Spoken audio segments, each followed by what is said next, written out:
விஷ்ணுவோட அவதார கோவிலில் முக்கியமான ஒரு கோவிலுக்கு தான் நம்ம இப்போ போயிட்டுருக்கோம். Hi, welcome back to my channel Renu's world.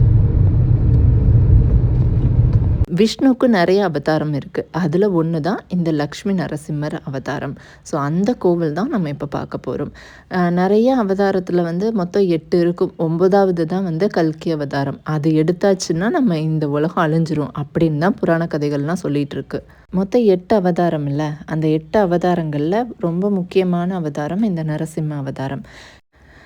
இந்த நரசிம்ம அவதாரம் வந்து ராமர் கிருஷ்ணர் வர்றதுக்கு முன்னாடியே வந்து இந்த நரசிம்மர் அவதாரம் வந்து வந்திருக்கு. ஆக்சுவலி நரசிம்மர் வந்து 4வது அவதாரம். மொத்தம் 9 அவதாரம், அதாவது 8 தான் இப்போதைக்கு இருக்குது, 9வது தான் கல்கி அவதாரம்ல. ஸோ இந்த 8 இதில் வந்து 4th இடத்துல தான் வந்து இந்த நரசிம்மர் அவதாரம் இருக்குது. அதுக்கப்புறம் தான் வந்து ராமராவும் கிருஷ்ணராவும் அவதாரம் எடுத்து வந்தாங்க. இப்போதைக்கு வந்து இந்த தான் எனக்கு தெரிஞ்ச ஸ்டோரி. அங்கே இருக்கிற மக்கள்கிட்ட கொஞ்சம் கேட்டு தெரிஞ்சுக்கிட்ட ஸ்டோரி தான் உங்கள் கூட ஷேர் பண்ணுறேன். அண்ட் ஒன் திங் பார்த்திங்கன்னா, இது எப்படி வந்து இந்த கோவில் வந்தது அப்படின்ற ஸ்டோரியை ஷார்ட்டாக சொல்கிறேன். அதாவது ஒரு அரக்கன் இருந்தார். அவரை அழிச்சிட்டு நரசிம்மர் அவதாரம் எடுத்து அழிச்சிட்டு பயங்கர உக்கிரமாக இருந்திருக்காங்க. அந்த டைமில் வந்து அவரோட விஷ்ணுவோட பக்தனான பிரகலாதர் அப்படின்றவர் வந்து இவ்வளோ உக்கிரமாக இருக்க வேணாம், நீங்கள் அமைதியாங்க அப்படின்னு சொல்லி பிரார்த்தனை பண்ணி சொல்லி அதுக்கப்புறமா வந்து அவர் வந்து நான் அப்போ இங்கே வந்து லக்ஷ்மி நரசிம்மராக நான் இங்கே இருக்கிறேன் அப்படின்னு சொல்லிட்டு இங்கே வந்து வந்திருக்காங்க. அண்ட் ஒன் திங் பார்த்திங்கன்னா, இங்கே இயர்லி ஒன்ஸ் வந்து இங்கே சாமி எப்படி இருக்கும்னு நான் உங்களுக்கு ஒரு சைடில் பிக்சர் போடுறேன்.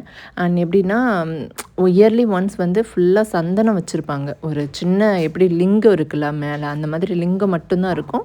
அதில் ஃபுல்லாக சந்தனம் தடவி வச்சுருப்பாங்க. இயர்லி ஒன்ஸ் அந்த சந்தனத்தை வந்து ஃபுல்லாக ரிமூவ் பண்ணிடுறாங்க. அந்த ரிமூவ் பண்ணுறப்போ பார்க்குறது அவ்வளோ ஒரு விசேஷம்னு சொல்லுவாங்க. ஏன்னா அவர் வந்து உக்ர தெய்வன்றதுனால அந்த சந்தனத்தை ஃபுல்லாக மேலே வச்சு அந்த உக்ரத்தை சாந்தி பண்ணுறதா சொல்கிறாங்க. கோயில் அவ்வளோ பீஸ்ஃபுல்லாக சூப்பராக இருந்துச்சு.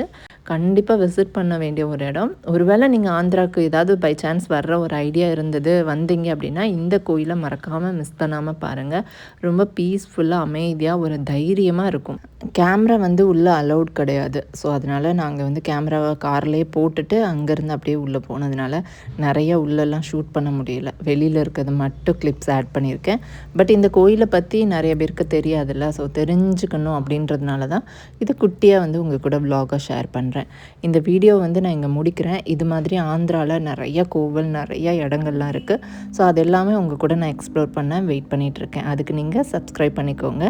நெக்ஸ்ட் ஒரு இன்ட்ரெஸ்டிங்கான வீடியோவில் மீட் பண்ணலாம். பாய்.